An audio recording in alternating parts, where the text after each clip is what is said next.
오늘도 행복한 하루 되시기 바라겠습니다. 오늘 말씀은 히브리서 13장 22절에서 25절 말씀입니다.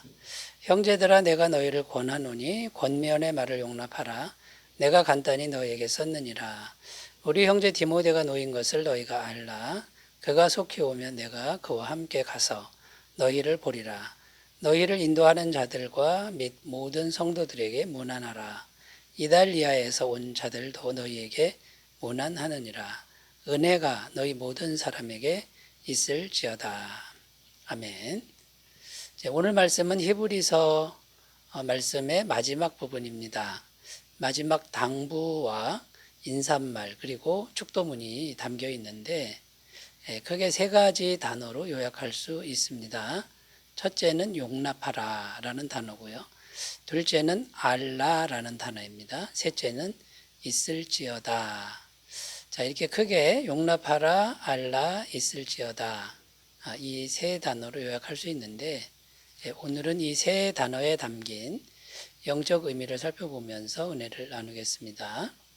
자, 첫 번째 용납하라라는 단어죠. 22절 말씀을 읽겠습니다. 형제들아 내가 너희를 권하노니 권면의 말을 용납하라. 내가 간단히 너희에게 썼느니라. 22절 이렇게 기록하는데 여기 보면 권면의 말을 용납하라 이렇게 말씀하고 있습니다. 자, 권면의 말이란 무엇이냐면 지금까지 히브리서를 통해서 말한 내용들을 의미합니다. 그러니까 히브리서 전체를 의미하는 거죠. 자, 그런데 용납하라고 하는데 이 뜻이 뭐냐면 계속 지탱하라. 계속 붙들고 지탱하라. 이제 이런 의미가 됩니다. 그게 무슨 말이냐면 내가 지금까지 했던 히브리서 말씀을 계속 붙들고 기억하며 지키는 삶을 살아라 하는 의미입니다. 그러니까 히브리서 말씀의 내용을 요약하면 예수님을 버리고 유대교로 가면 안 된다. 고난이 있어도 환난이 있어도 안 된다 하는 게 요약이죠. 이것을 계속 기억하고 잘 지탱하는 삶을 살아라.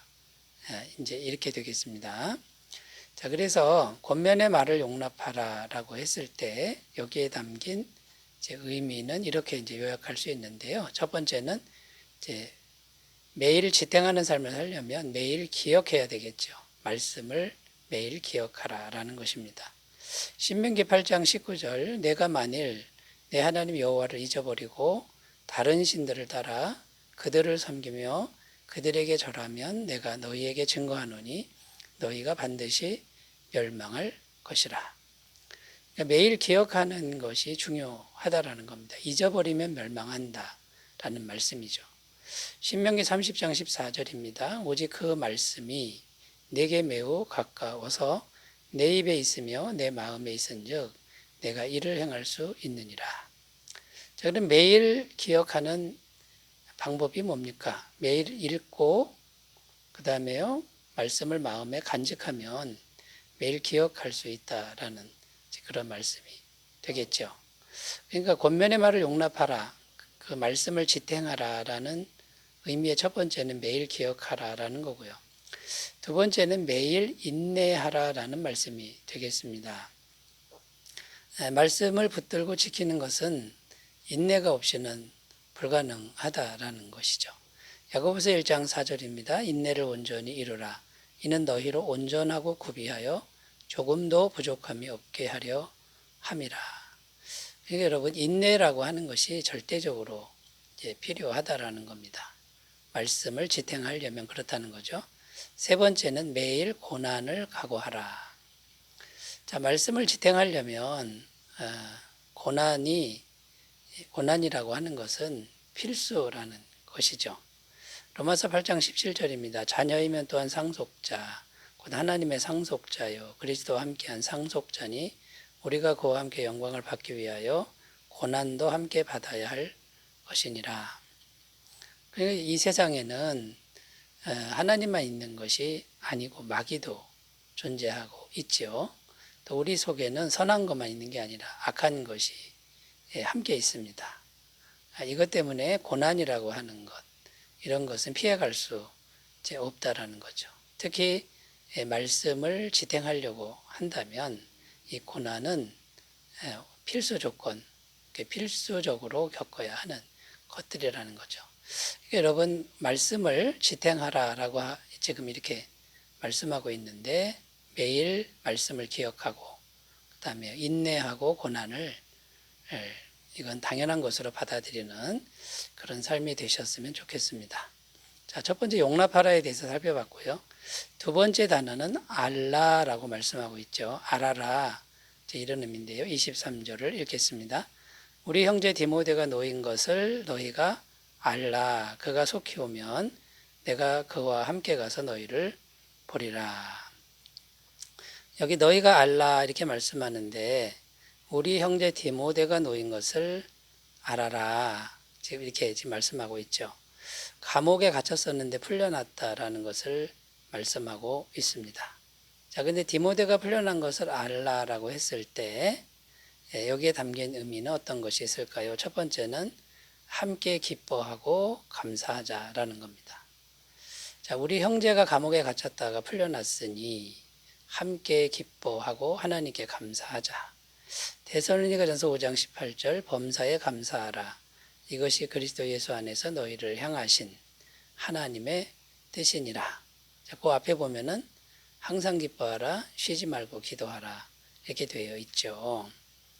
그러니까 여러분 어떤 일을 당하든지 또 어떤 좋은 일이 있든지 기뻐하고 감사하는 것이 하나님께 영광 돌리는 것이다. 너희가 알라, 기뻐하고 감사하자 이런 거고요. 두 번째는 하나님의 주권을 찬양하자라는 의미가 있습니다. 자, 감옥에 갇혔을 때는 곧 죽을 것 같았지만 다시 풀려났다라고 하는 것은 하나님의 손 안에 있다라는 겁니다. 하나님의 주권을 찬양하자. 사무엘상 2장 6절 7절입니다. 여호와는 죽이기도 하시고 살리기도 하시며 스올에 내리기도 하시고 거기에서 올리기도 하시는도다. 여호와는 가난하게도 하시고 부하게도 하시며 낮추기도 하시고 높이기도 하시는도다. 자, 여러분 하나님 손 안에 모든 것이 있습니다. 하나님의 주권으로 풀려난 것을 찬양하자 이런 의미죠. 세 번째는 참된 자유를 주시는 하나님을 더욱 의지하자라는 겁니다. 자, 참된 자유를 주시는 하나님을 의지하자라는 건데요. 여기 이게 무슨 말이냐면 감옥에 갇혔다고 해서 자유를 잃어버린 것은 아니다라는 겁니다. 감옥에 갇혔어도 참된 자유를 누릴 수 있다라는 그런 뜻인데요. 이 말씀은 우리 중심이 예수님과 함께 있으면 가능하다라는 겁니다. 자, 예수님과 함께 있으니 감옥에 있든 밖에 있든 같다라는 거고요. 살아있든 죽었든 예수님과 함께 있으니 그곳이 천국이다라는 겁니다. 예수님과 함께 있으니 소유가 많든 적든 차이가 없다라는 것이죠. 명예가 있든 없든 상관이 이제 없어지는 겁니다. 고린도서 3장 17절 주는 영이시니 주의 영이 계신 곳에는 자유가 있느니라. 그러니까 세상에 매이지 않는, 더 이상 매이지 않는 자유, 세상의 어떤 환경이나 조건에 흔들리지 않는, 빼앗기지 않는 참된 자유. 그러니까 이제 디모데가 갇혔다가 이제 풀려났습니다만, 육체가 풀려나서 자유롭게 됐지만 이제 그런 의미가 아니고요. 참된 자유, 감옥에 갇혀서 순교해도 감사하고 풀려나도 감사하는 참된 자유, 이것을 우리가 알고 더욱 의지하자 이런 의미가 되고요. 마지막 네 번째 의미는 참된 자유란 내 마음대로 하는 것이 아니다라는 것을 알아라 라는 거죠. 내 마음대로 한다. 여기는 하나님과 상관없이 내 마음대로 하는 것이죠. 이건 자유가 아니라 즉시로 마귀 소속으로 들어간다라는 겁니다. 참된 자유는 하나님 안에 있는 것이 참된 자유구나. 내 마음대로 하는 게 아니라 하나님께 순종하는 거구나. 자, 이것을 알고 감사하자라는 것이죠. 자, 여러분, 디모데가 풀려난 것을 알아라에 담긴 의미가 이런 의미가 있는데요. 우리가 이런 영적 진리를 잘 알고 누리는 삶이 되셨으면 좋겠습니다. 자, 세 번째 단어로 가보겠습니다. 세 번째 단어는 있을지어다라는 단어인데요. 25절입니다. 은혜가 너희 모든 사람에게 있을지어다. 이게 마지막 축도문입니다. 뭔가 이렇게 있을지어다 하고서 이제 선포하는 그런 문구인데 기도하는 겁니다. 은혜가 모든 사람에게 있기를 기도합니다. 이제 이런 의미가 되는 거고요. 은혜를 강조하고 있죠. 은혜만 있으면 모든 부분에서 충분하다라는 것이 됩니다. 자, 왜 그럴까요? 하나님은 은혜의 하나님이시다라는 겁니다.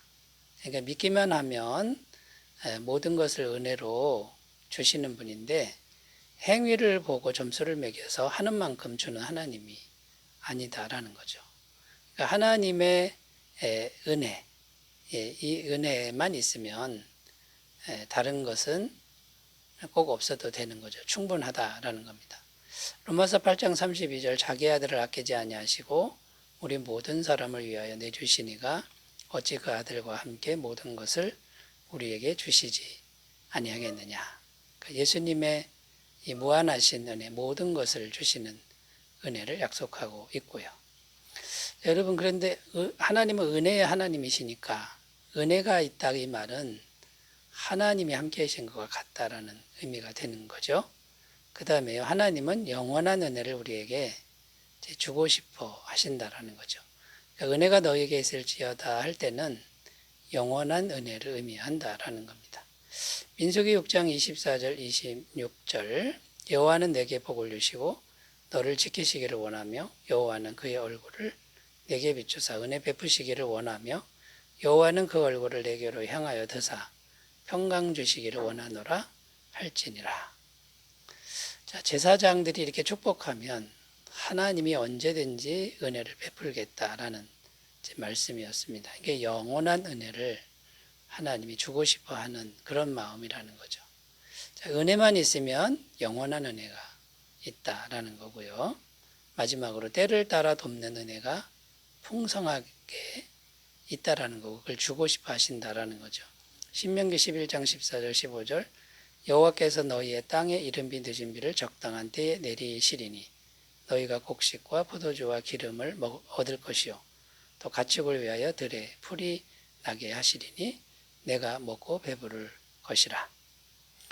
여러분, 때를 따라 부족하면 채우시고 물이 필요한 비를 내리시고 또 사람이 필요하면 사람을 붙이시고 자, 이런 은혜가 있다라는 겁니다. 그러니까 여러분, 은혜만 있으면 충분하다라는 거죠.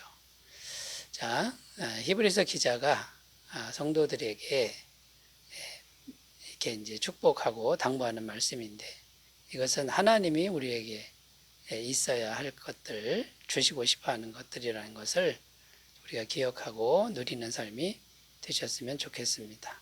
기도합니다. 하나님 아버지, 우리가 날마다 말씀을 붙들게 하시고 참된 자유를 주시는 하나님을 알며 은혜가 풍성한 삶이 되게 하옵소서. 예수님의 이름으로 기도드립니다. 아멘.